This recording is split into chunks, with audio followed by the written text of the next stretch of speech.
उपमुख्यमंत्री सुनेत्रा पवार यांच्यावर करण्यात आलेली टीका ही अतिशय चुकीचं असल्याचं मत मंत्री छगन भुजबळ यांनी व्यक्त केलंय। राजकीय मतभेद असले तरी वैयक्तिक टीका करणं हे योग्य नसल्याचं सांगत त्यांनी अशा वक्तव्यांचा निषेध केलाय। त्यांना गुंगी गुडिया अशा शब्दाने टीका केलेली आहे, त्यावरतून सगळ्या राजकीय प्रतिक्रिया दिवसभरात उमटताना पाहायला मिळतात। पक्षाचे तुम्ही ज्येष्ठ नेते आहात, गेली अनेक वर्ष तुम्ही राजकारणात काम करतात, परंतु अशा प्रकारे एका महिला नेत्याला ही उपमा देऊन टीका करणं किती योग्य आहे? नाही, खरं म्हणजे जे आहे हे अतिशय अयोग्य आहे, याचा मी निषेध करतो आणि काँग्रेसच्या आमच्या मित्रांना सांगू इच्छितो, ज्यावेळेला इंदिराजी गांधी काँग्रेस पक्षाच्या अध्यक्ष झाल्या आणि प्रधानमंत्री सुद्धा झाल्या, त्यावेळेला सुद्धा त्यांच्या विरुद्ध असलेले जे काँग्रेसमधलेच लोक होते ते त्यांना गुंगी गुडिया म्हणून चिडवायचे, परंतु काही दिवसांनी त्याच गुंगी गुडियाने इंदिरा गांधीने एका पाकिस्तानचे 2 पाकिस्तान करून टाकले।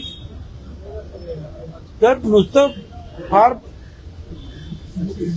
बोलत राहिलो म्हणजे फार मोठं झालं अशातला भाग नाहीये।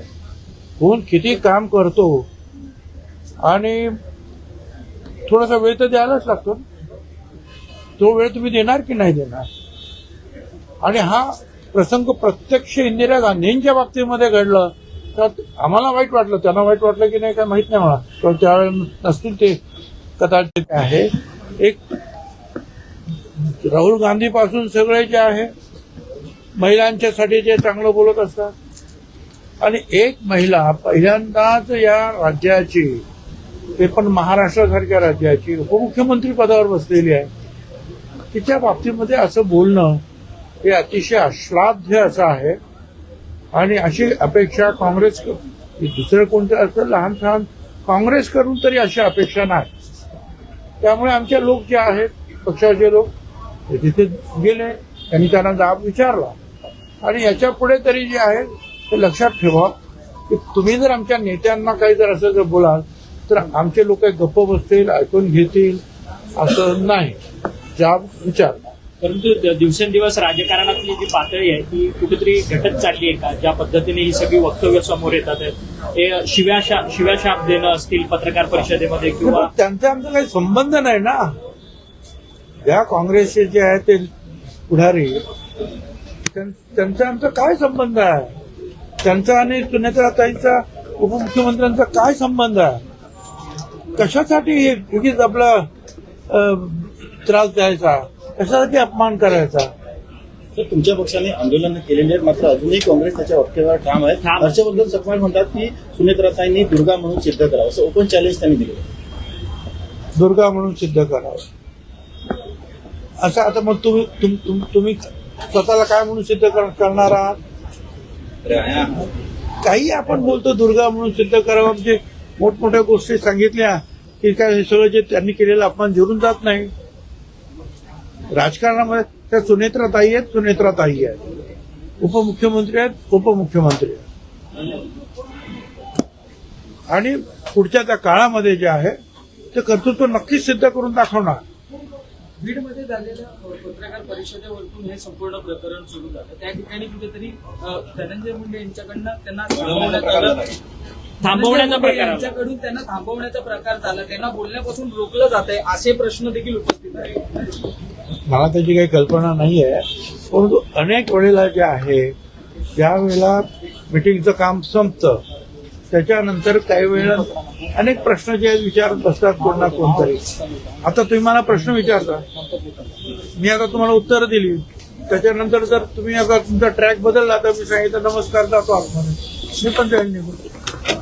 त्याच्यामुळे काम झालं, तुम्हाला जे पाहिजे ते सगळ्या गोष्टी झाल्यानंतर उगीच तिथं बसतात काय अर्थ होता? आणि एक ते ज्येष्ठ नेते आहेत धनंजय मुंडे, तिथलेच आहेत, त्यांनी सांगितलं ठीक आहे आता झालं आपलं मीटिंग संपली आता। परंतु काँग्रेस मात्र आपल्या भूमिकेवरती ठाम आहे। ते म्हणतात की जी काही वक्तव्य केलेली आहेत ती आम्ही त्याच्यावरती ठाम आहोत, परंतु तुमच्या पक्षाच्या कार्यकर्त्यांनी तिथे जाऊन जाब विचारला, गोंधळ घातला, राडा केला, कसला राडा केला? आता तुम्ही एवढे सगळे लोक आले म्हणजे काही राडा झाला का? आमचे कार्यकर्ते, तुम्ही मला प्रश्न विचारला, राडा झाला का? तसे जे आमचे कार्यकर्ते तिकडे गेले आणि तुम्ही असं आमच्या नेत्यांना बोलू नका हे सांगण्याचा आम्हाला अधिकार नाही आहे कार्यकर्त्यांना. त्याला राडा कसं म्हणायचं, का दगड मारले, काचा फोडल्या, काय केलं? काँग्रेस प्रदेशाध्यक्ष हर्षवर्धन सकपाळ म्हणतात अजित पवारांच्या मृत्यूच्या संदर्भात न्याय देण्याकरता अशाच पद्धतीने राष्ट्रवादी काँग्रेसने उतरलं पाहिजे रस्त्यावरती म्हणून. ठीक आहे, त्याचे जे आहे तो उपदेश करण्याची तुमची काही गरज नाही. आम्ही इथे समर्थ आहोत. आम्हाला माहिती आहे काय करायला पाहिजे, कधी रस्त्यावर उतरायचं आणि कधी नाही याचे धडे तुम्ही द्यायची काय गरज आहे. आमच्यासारख्याचं आयुष्य पूर्णपणे रस्त्यावर लढण्यातच गेलेलं आहे.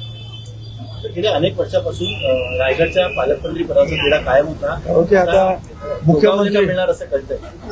मला काय कल्पना नाही. मुख्यमंत्री जो काय निर्णय घेतील तो मान्य करावा लागेल. परंतु भुजबळ साहेब तुमच्या पक्षामध्ये कुठे आलबेल नाहीये का? कारण की ज्येष्ठ मंत्री म्हणून तुम्ही स्वतः येऊन आता तुमच्या राष्ट्रीय नेत्याची पाठराखण करतात, परंतु तुमच्या पक्षाचे प्रदेशाध्यक्ष असलेले सुनील तटकरे किंवा प्रफुल्ल पटेल हे मात्र त्यांनी साधं एक ट्विट सुद्धा केलेलं नाही या सगळ्या वक्तव्याच्या संदर्भात. मला असं वाटतं ते कदाचित दिल्लीच्या त्यांच्या राज्यसभेत आणि लोकसभेमध्ये असतील.